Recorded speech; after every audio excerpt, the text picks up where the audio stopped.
The night was quiet and the city streets were almost empty. A cold wind moved through the narrow lanes, carrying the smell of rain and smoke. Streetlights flickered one by one, as if the city was slowly falling asleep. Jake, a tired delivery man, walked down the sidewalk with his backpack hanging low. His shoes made small splashes in the puddles, and his breath came out in soft white clouds. He had worked all day delivering packages, and all he wanted now was a cup of coffee and a warm bed. He looked at his phone. No new messages. No one waiting for him. Another lonely night, he thought, pulling his jacket tighter. Then he heard it, a small voice behind him. Quiet but clear. "Sir." "Can you be my dad for one day?" Jake froze. He turned slowly, thinking maybe he heard wrong.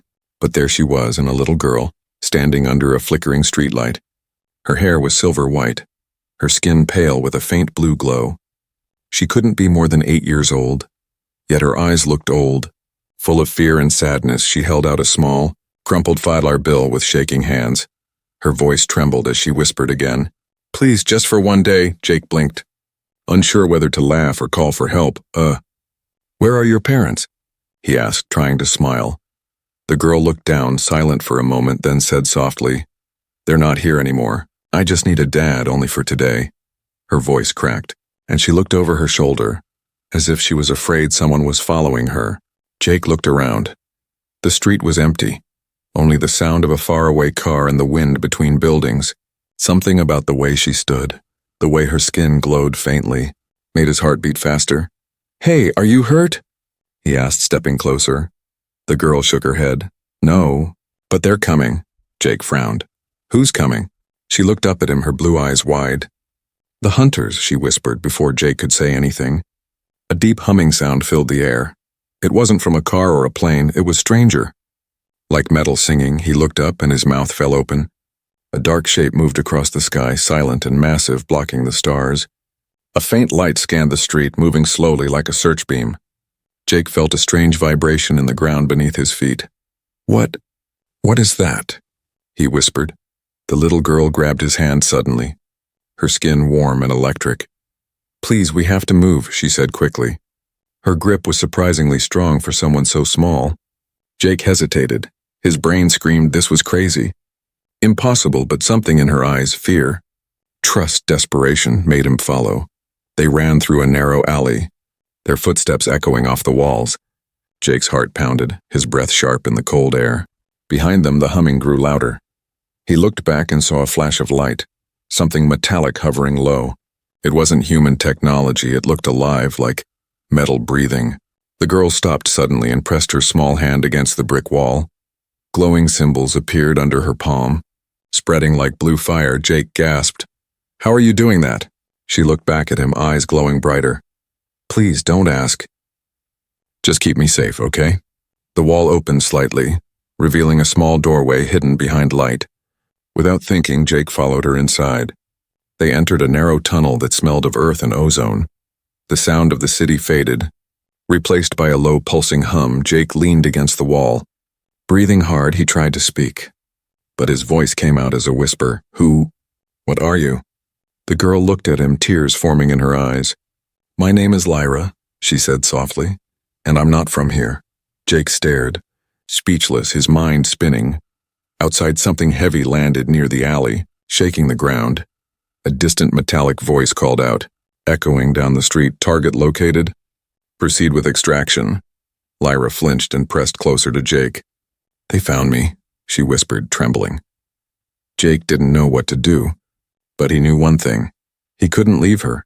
He stepped in front of her, trying to look brave. "It's okay, kid," he said softly. "I don't know what's going on, but I'm not letting anyone take you." Lyra looked up at him with wide eyes, her lips trembling. A faint smile appeared on her face. "Thank you," she whispered, and in that moment, the tunnel lights flickered as something outside roared. The air vibrated. Dust fell from the ceiling. Jake realized that his life, and maybe the whole world, had just changed forever.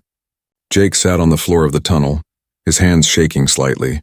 He tried to understand what had just happened, but his mind was spinning. The little girl, Lyra, stood quietly beside him, her silver hair glowing softly in the dark. Her eyes reflected the faint blue light that pulsed from the tunnel walls. It didn't look like any place Jake had seen before. It felt alive, like the air itself was breathing. For a long moment, neither of them spoke. Finally, Jake cleared his throat. "You said you're not from here," he said carefully. Lyra nodded, her voice soft. "I came from far away, a place beyond the moon." Jake gave a nervous laugh. "Right, sure, beyond the moon," he said, trying to sound calm, but his voice cracked a little. He didn't know if he was talking to a child or something else entirely. Lyra sat down across from him, holding the $5 bill in her small hands. She looked at it as if it was something precious. "My teacher told me humans use this for trading," she said quietly. "I thought if I gave you this, maybe you would help me," Jake sighed, rubbing his face. "Kid, you don't need to pay me," he said. "But you have to tell me the truth. Are you really saying you're from space?" Lyra didn't answer right away. Instead, she raised her wrist and showed him the strange glowing marks there. They looked like tiny constellations, lines and dots that shifted when she moved. Jake leaned closer, and suddenly his smartwatch buzzed and exploded in sparks. He jumped back, eyes wide. "What the?" Lyra's voice trembled. "I'm sorry, I can't control it sometimes." The tunnel lights flickered again, and a low rumble echoed from above. Jake could feel the vibration through the floor, like something heavy was moving overhead. Lyra's eyes widened. "They're scanning the area," she whispered. Jake frowned. "Who's scanning?" "The police." Lyra shook her head slowly. "No, the hunters. They're not human." Jake felt a chill crawl down his back. He wanted to believe this was just a dream, a wild story, but the fear in her voice was real. "Okay, listen," he said, standing up. "We can't stay here. Let's move before those hunters find us." Lyra nodded, and they followed the glowing lines along the tunnel wall until they reached a metal door. Lyra touched it, and the door opened with a soft hiss, revealing a dark street behind an old factory. They stepped out carefully. The sky above was cloudy, and a faint silver beam swept across the rooftops. Jake whispered, "That light, it's looking for you, isn't it?" Lyra nodded, her small hand gripping his tightly. "Yes, they can smell my energy." Jake didn't understand what that meant, but he didn't ask, he just ran. They hid behind an old truck as the humming sound returned, louder now. A drone floated past, its surface shifting like liquid metal. It scanned the ground with a red beam, missing them by inches. Jake held his breath as Lyra pressed against him, her small body trembling. When the drone moved away, Jake exhaled. "This is crazy," he whispered. Lyra looked up at him. "I didn't mean to bring danger," she said sadly. "I just needed someone to help me fix my beacon." Jake frowned. "Beacon? What's that?" Lyra hesitated. "It's how I can call home, but it broke when I fell."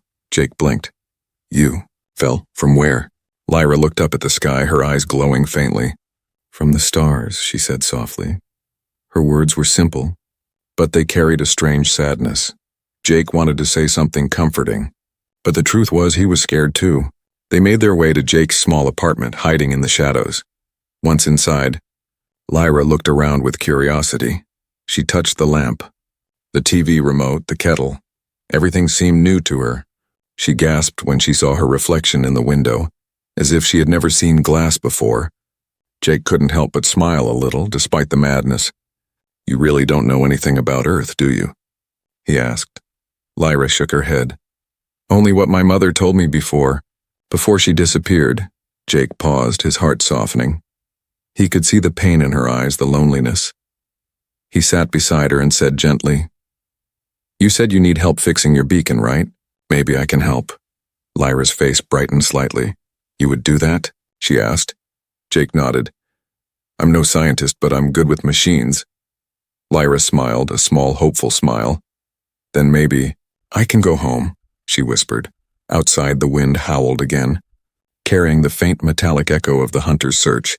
Jake looked toward the window, uneasy. Somewhere out there, something powerful was hunting this child. This alien child who had trusted him. He didn't understand why, but deep inside, he knew he couldn't let them find her. Whatever was coming, he would protect her, even if it cost him everything. The city slept under heavy clouds. But Jake couldn't rest. He sat on the couch, watching the rain slide down his window. Lyra sat across from him, wrapped in a blanket that looked too big for her small frame. Her glowing blue eyes followed the raindrops, and every flash of lightning made her flinch. Jake noticed the faint shimmer on her skin brightened whenever thunder rolled. It was like her body responded to the energy in the air.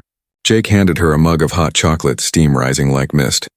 "Careful, it's hot," he said gently. Lyra held it carefully, her small fingers trembling.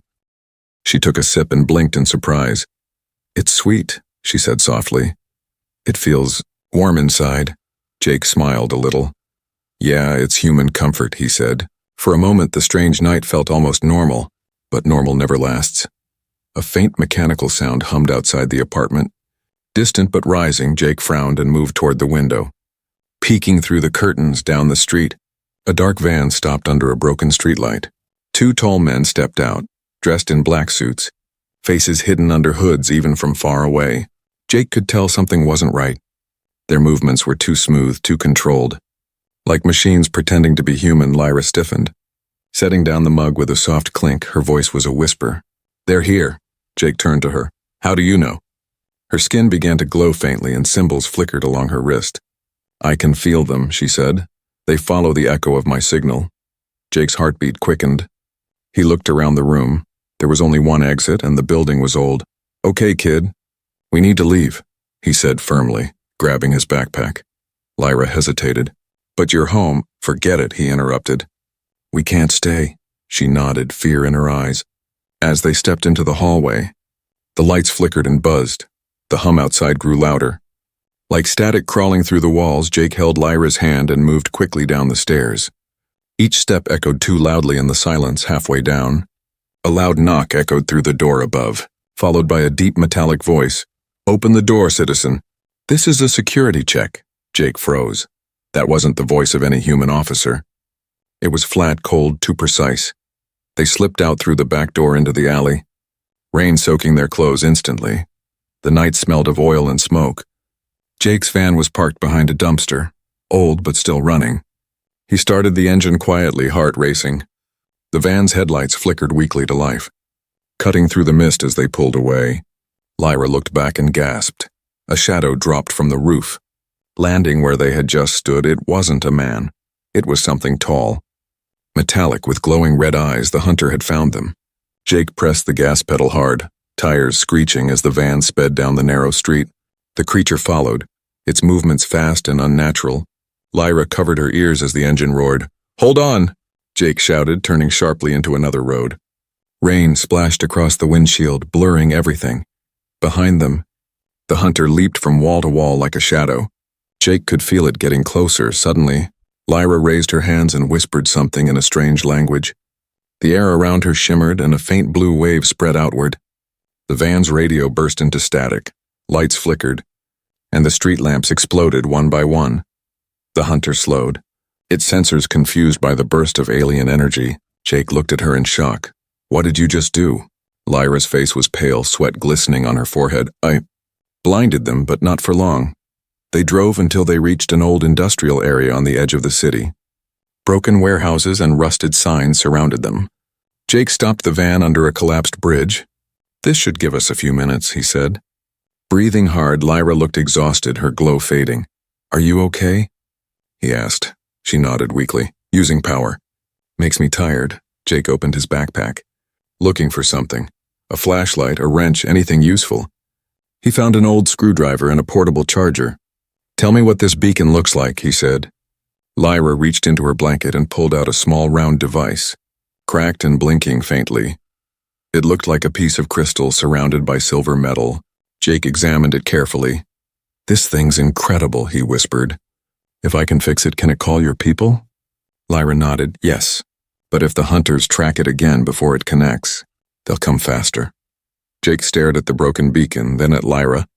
He didn't understand why he was risking everything for her, but something deep inside told him it mattered. He smiled faintly. "Don't worry, kid.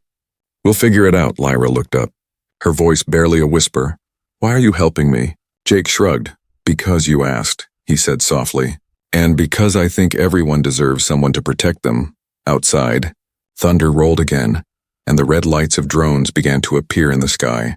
Lyra pressed closer to the window, fear flashing across her face. Jake tightened his grip on the steering wheel, his jaw set. "They're not taking you," he said quietly. Determination in his voice, the hunters were coming. But Jake Miller, a tired delivery man, was ready to fight for something bigger than himself. The rain had stopped, but the air still smelled like metal and danger. Jake sat behind the wheel of the van, engine humming softly. Beside him, Lyra stared out the window, her face pale. Her eyes glowing faintly in the darkness, she looked too tired to speak. But Jake could see the fear hiding in her small frame. Every sound outside and every drip, every whisper of wind made her flinch. Jake checked his watch, though it no longer worked since it had shorted out when Lyra touched him. He sighed, rubbing his tired eyes. "Okay, we can't keep running forever," he muttered. Lyra turned to him, her voice soft but steady.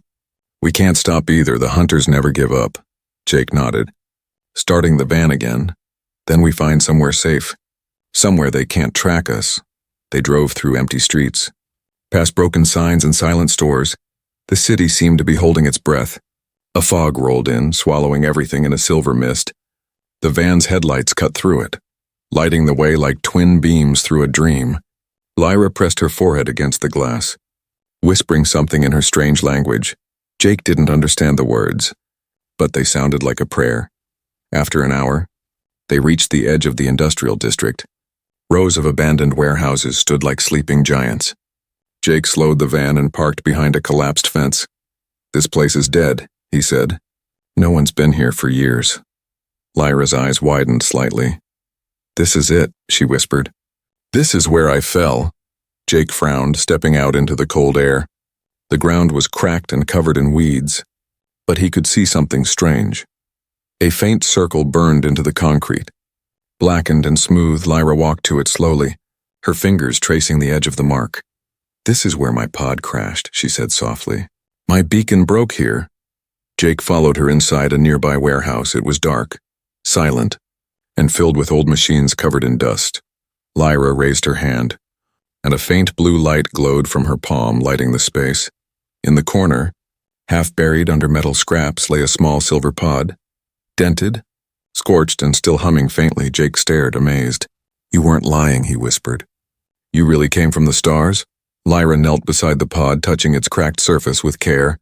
"It's dying," she said quietly, "but maybe, if we fix the core, I can call home." Jake crouched beside her, opening his backpack. "Then let's fix it," he said, pulling out tools. Lyra looked at him in surprise. "You'd help me again?" Jake smiled faintly. "You already paid me $5, remember?" he said jokingly. Lyra laughed softly, the first time since he met her, and the sound was like music in the dark. They worked together under the faint glow of Lyra's light. Jake rewired burnt circuits while Lyra guided him with quiet instructions. Her knowledge amazed him. She understood machines in a way that felt almost magical. As they worked, she told him stories about her world, a planet of floating oceans, crystal forests, and songs that powered their technology. But then her face darkened. "Humans came," she whispered. "They wanted our energy." "They wanted us." Jake stopped, looking at her. "Humans? From Earth?" She nodded. "Not all of them, only a group who call themselves the Division. They captured my family." Jake clenched his jaw, anger flashing in his eyes. "So those hunters, they're working for humans?" Lyra nodded sadly. "They were built by them. Half machine, half alien, they serve without mercy." Before Jake could respond, a loud metallic noise echoed outside. Both froze. Lyra's glow dimmed instantly. "They found us," she whispered. Jake looked toward the broken window. Faint red lights moved in the fog. Dozens of them scanning, approaching fast. "Get inside the pod," Jake ordered. Lyra shook her head. "It won't start yet." "We need one more connection." Jake cursed under his breath and grabbed a loose cable, connecting it to the battery pack from his van. Sparks flew. The pod hummed louder, its lights flickering to life. The warehouse doors burst open, metal clanging. Tall shadows stepped inside. The hunters. Their voices were cold, echoing through the steel room. "Surrender the target, human." Jake picked up a rusted pipe and stood in front of Lyra. "Not happening," he said, his voice steady but fierce. Lyra reached out from behind him, touching the pod. A blue wave of light exploded outward, knocking the hunters back for a moment. Jake grabbed Lyra's hand. "Now!" he shouted. They ran toward the van as energy bolts hit the walls, sending sparks and fire everywhere. Jake jumped in, slammed the door, and started the engine.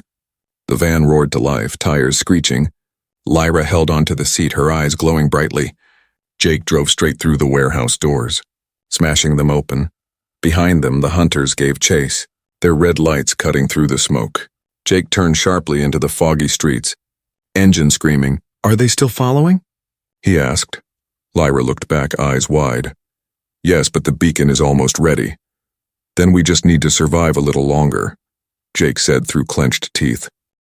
As lightning flashed across the sky, the van disappeared into the mist, and above them, unseen, something enormous moved through the clouds, watching.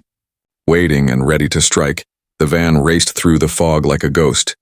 Rainwater splashed under its tires, and the city lights faded behind them. Jake's hands gripped the wheel tightly. His knuckles white, Lyra sat beside him, breathing fast, her glowing skin flickering like a dying star. Every time the van hit a bump, the broken beacon in her lap buzzed with a faint hum. Finally, after miles of silence, Jake slowed the van and pulled into an old parking lot behind an empty diner. The sign above it still blinked weakly, open 24 hours, though it hadn't served a meal in years. Jake turned off the engine and leaned back, breathing hard. "We can't keep running like this," he said quietly. Lyra looked down at the beacon, her voice trembling. "It's almost ready, Jake. I just need more power," Jake frowned. "Power? Like electricity?" Lyra shook her head. "No, something stronger. Something alive." For a moment, neither spoke. The only sound was the ticking of the van's cooling engine. Jake finally said, "Lyra, I think it's time you tell me everything." She looked at him, fear flashing in her eyes. "You won't believe me," she whispered. Jake smiled faintly. "Kid, after tonight, I'll believe anything." Lyra took a deep breath, her eyes glowing brighter as she spoke. "My people were explorers. We traveled between stars, learning and sharing energy with other worlds." Her voice trembled slightly. "But one day humans found us, not all humans. Only a small group. They called themselves the Division. They came with smiles and gifts. But they wanted our core energy." Jake listened silently, every word sinking deep. "They studied us, took samples, and built machines using our power, but it changed them," she continued. "They created the hunters to catch any of us who tried to escape." Her voice broke slightly. "They took my mother first." Jake's chest tightened. He had expected something strange, but not this. Not a story of betrayal between stars. "So you ran," he said softly. Lyra nodded, tears glimmering in her eyes. "Yes, my father helped me escape. He said if I could reach Earth, maybe I'd find someone kind enough to help me." Her voice dropped to a whisper. "I thought if I offered something humans understood, like money, maybe someone would stay." She looked at the crumpled $5 bill in her hand. "That's why I asked you." Jake swallowed hard, guilt rising in his chest. She wasn't just some alien childing. She was a lost daughter. Hunted and alone. He reached out and placed a hand on her shoulder.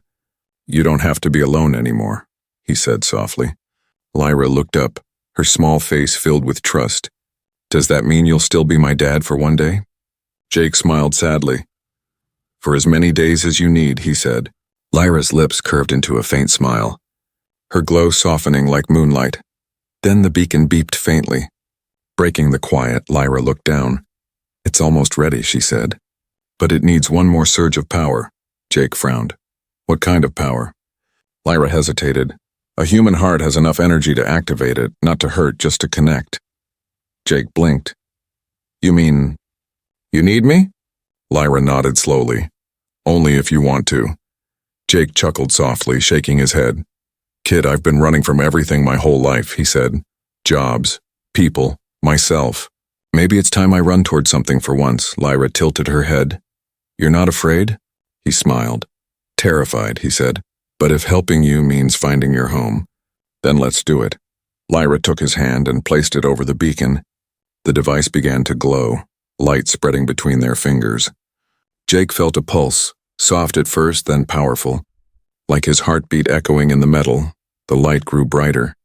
Filling the van with a soft blue radiance, images flashed in Jake's mind. Strange cities of crystal, floating mountains and creatures made of light. He saw Lyra's parents, tall, glowing beings, smiling gently, calling her name. Tears filled his eyes as the light faded. Lyra gasped. "It worked," she whispered. "They heard me." Jake smiled, exhausted but amazed. "Good job, kid." But before they could celebrate, a loud crash shattered the moment. The van shook violently and the back door ripped open. One of the hunters stood there. Its red eyes burning through the light, Lyra screamed. And Jake grabbed a wrench from the dashboard, swinging it with all his strength. The hunter staggered, sparks flying from its neck. But more shadows appeared behind it. "Go, Lyra!" Jake shouted. "Run!" Lyra hesitated, her eyes wide with fear. "Jake!" she cried, reaching for him. He turned, smiling faintly. "You're going home, remember?" Then he slammed the beacon into her hands and pushed her toward the back of the van. "Find your way," he said, voice firm. "I'll hold them off." Lyra's tears glowed as they fell, landing on the beacon and making it shine brighter. Jake faced the oncoming hunters, gripping the wrench, his heart pounding like thunder above them. The night sky began to glow, a portal opening. Wide and bright, Lyra's voice echoed through the wind. "I'll come back for you, Dad." And as the hunters charged, the van filled with blinding light. The beacon roared to life, and everything vanished in a burst of blue fire. The night sky blazed with a strange blue light. Dust swirled in the air as Jake stumbled out of the shattered van. Coughing, the ground trembled under his boots, and the scent of burning metal filled his lungs. Lyra knelt nearby, clutching the glowing beacon to her chest, its pulse quickening like a heartbeat. Above them, the clouds twisted open, revealing a rip in the sky that shimmered with colors no human eyes were meant to see.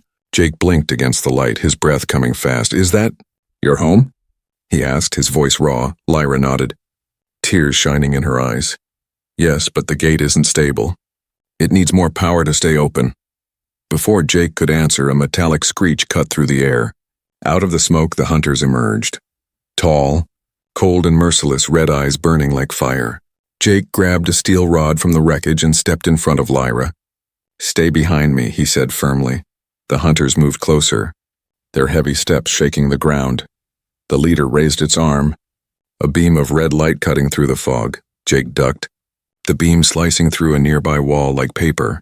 Chunks of metal exploded outward, sparks raining down. Lyra cried out, holding the beacon tighter. "Jake, they're trying to overload it," she said. Jake glanced back. "Then we finish this fast," he said. He ran forward, swinging the rod with all his strength. The weapon hit one of the hunters' heads with a loud crack. Sending it stumbling back, sparks flew, and blue fluid spilled from the wound like liquid electricity. But another hunter lunged, grabbing Jake by the arm and throwing him across the ground. He hit the dirt hard, pain shooting through his side. The world spun, but he forced himself to stand again. Lyra reached toward him, her small hands glowing brighter. "Please stop," she shouted, her voice echoing like thunder. For a second, the hunters froze, as if her words carried power. Her eyes burned white, and a ring of blue energy burst from her body. The ground cracked and the hunters stumbled backward. Circuits flickering, Jake stared in awe.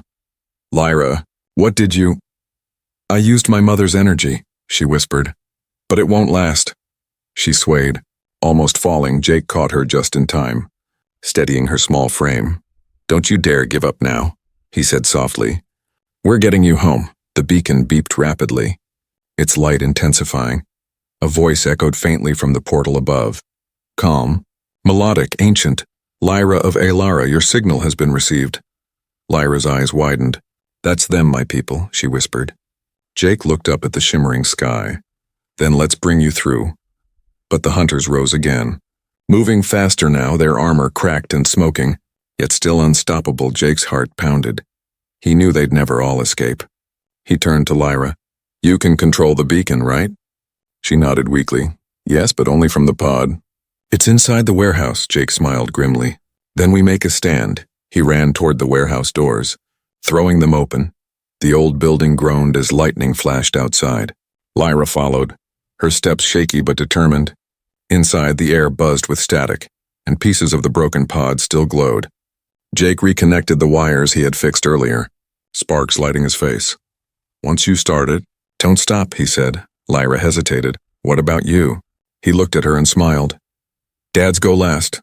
The hunters crashed through the entrance, their red eyes locking onto them. Jake grabbed a loose fuel canister and rolled it toward the doorway. Then he struck it with the metal rod, sending a burst of flame across the floor. The explosion roared, throwing 2 hunters backward, but one kept coming, crawling through fire. Jake grabbed a heavy chain and swung it. Wrapping it around the creature's neck, with a shout he pulled it down. The sound of tearing metal echoing through the hall. Lyra climbed into the pod. Tears on her cheeks. "Jake, come with me," she cried. He shook his head. "Someone has to hold them off until it stabilizes." The beacon's light grew blinding, filling the room with waves of blue energy. Wind rushed through the broken windows, pulling everything toward the open sky. Lyra's hands moved over the console, her voice chanting in her language. The pod began to hum, lifting slowly from the floor. The last hunter lunged for her, but Jake threw himself in the way. They crashed together, the sound of metal and bone colliding. Jake screamed as pain shot through his body, but he didn't let go. He used all his strength to hold it back, shouting, "Go, Lyra, now!" The pod's light turned golden, its engines roaring. Lyra's voice broke through the chaos. "Thank you, Dad." And then the warehouse exploded in a storm of light. The hunters disintegrated, their bodies torn apart by the surge. Jake felt the heat and the wind lift him off the ground. For a moment, he saw Lyra's pod shooting into the sky like a star. Then everything went silent, the world fading into light. Silence. That was the first thing Jake felt. No sound, no pain, just soft light wrapping around him like a warm blanket. He opened his eyes slowly, blinking at a sky filled with colors he had never seen before. Soft pink clouds floated in rivers of gold, and stars shimmered like living things. For a moment he thought he was dreaming, then he saw it. A silver-blue world hanging below him, glowing like a pearl in the dark. Earth peaceful and distant, Jake floated gently, surrounded by faint orbs of light drifting like fireflies. He tried to move and the lights responded, lifting him higher. He wasn't falling. He was being carried, Jake, a soft voice called. He turned and saw Lyra standing nearby, her silver hair flowing in an unseen wind.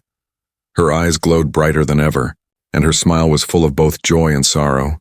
"You made it," she said softly. Jake looked around dazed. "Where are we?" he asked. Lyra raised her hand, pointing to the horizon where massive crystal towers floated among the clouds. "My home," she whispered. "You brought me home." Jake's breath caught as he took in the sight. Beings of light, tall and graceful, glided through the air, their voices like distant music. They watched Lyra with awe and love, and one of them approached. It was her mother, her face gentle.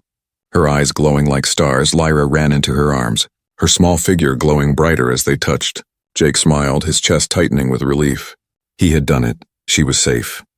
Lyra's mother looked at Jake with gratitude. "Human," she said in a melodic tone. "You risked your life to protect what was lost." Jake rubbed the back of his neck awkwardly. "Yeah, well, she kind of grew on me," he said, smiling faintly. Her mother tilted her head, curious. "Your spirit carries courage and kindness, the rarest forms of power." Jake chuckled softly. "I just did what any dad would do." Lyra turned back toward him, holding the crumpled $5 bill in her tiny hand. She floated closer, her eyes shimmering. "I kept it," she said softly. "It reminds me of the first moment you said yes." Jake laughed quietly. "That was one strange job offer," he said. Lyra smiled sadly. "You were the first person who didn't run away from me." For a while, they stood together watching the glowing sky. But then, the light around Jake began to fade. He looked down and saw his hands turning transparent. Lyra gasped, "No, Jake, you can't go yet." Jake gave her a gentle smile. "Looks like I don't belong here, kiddo." Tears welled in her eyes. "But you're my dad." Jake knelt and placed his hand over hers, even as his fingers began to fade. "And you'll always be my little girl," he whispered. Lyra hugged him tightly, her arms passing through him like mist. "Will I ever see you again?" she asked, voice breaking. Jake looked up at the endless sky, then back at her. "If you ever look at the stars and hear a laugh in the wind," he said softly, "that'll be me watching over you." Lyra nodded, tears sparkling like tiny stars. Her mother stepped forward, touching Lyra's shoulder gently. "It's time," she said. "His place is not here." The air shimmered, and a soft beam of light surrounded Jake. He felt himself rising, weightless, peaceful. Lyra reached out, shouting, "Goodbye, Dad!" Jake smiled as the light wrapped around him completely. "Goodbye, Lyra," he whispered. "Keep shining." Then everything went white. When Jake opened his eyes again, he was lying on a hill just outside the city. The rain had stopped, and the morning sun painted the clouds gold. Birds sang in the distance, and the world felt strangely calm. He sat up slowly, his clothes still torn, his hands still trembling. For a moment, he wondered if it had all been a dream, but then he felt something in his pocket. He reached inside and pulled out the same crumpled $5 bill. Glowing faintly blue, Jake stared at it. Smiling through tears, he looked up at the brightening sky, where a faint streak of light crossed the clouds. "Take care, kid," he whispered. "You made me believe again." The wind blew softly. Carrying a faint, familiar laugh, Jake chuckled and stood. Walking toward the rising sun, behind him, the faint hum of the beacon echoed once more, fading into the morning. And though the world around him was ordinary again, Jake Miller knew his life would never be the same. Somewhere far beyond the stars, a little alien girl looked down at Earth, her hand pressed against the glass of her ship, and she whispered into the stars, "I'll come back one day, Dad."